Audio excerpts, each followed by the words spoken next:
Уже полюбившиеся почитателям клуба веселых и находчивых команды вновь встретились на знакомой сцене Центра детского творчества. Только на этот раз их объединила одна главная добрая миссия – помочь в сборе средств для реабилитации двухлетнего Ильяса Утарбаева. Чтобы она состоялась, малышу необходимо еще порядка 70 тысяч рублей. Участники КВН, в свою очередь, внесли значительный вклад в общую копилку.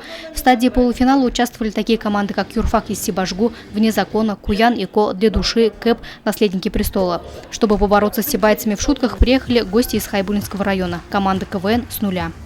2,5 года назад был очень качественный скачок вперед, то есть мы объездили и Оренбургскую область, очень много отъездили в Республике Башкортостан, в частности, самые популярные лиги – это Премьер-лига Уфы, Белорецкая, клуб веселых и находчивых лига, Оренбургская открытая лига КВН и турнир молодых команд города Оренбурга.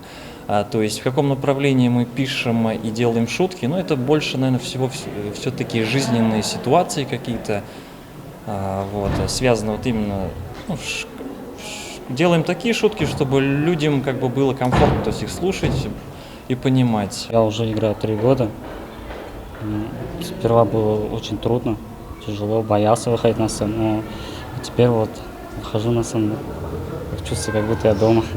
Хайбулинцы и вправду не подвели. Они стали серебряным призером полуфинала городской лиги КВН. 3-е место досталось команде для души экономического факультета Сибайского института. Ну а престол победителей заняли наследники престола, команда технологического факультета.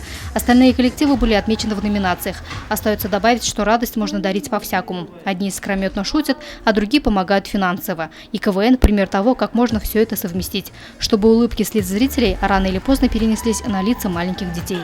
Луиза Мустафина, Игорь Хамитов, Радмир Исенгулов, Гульгина Раскильдин, телекомпания СТВ.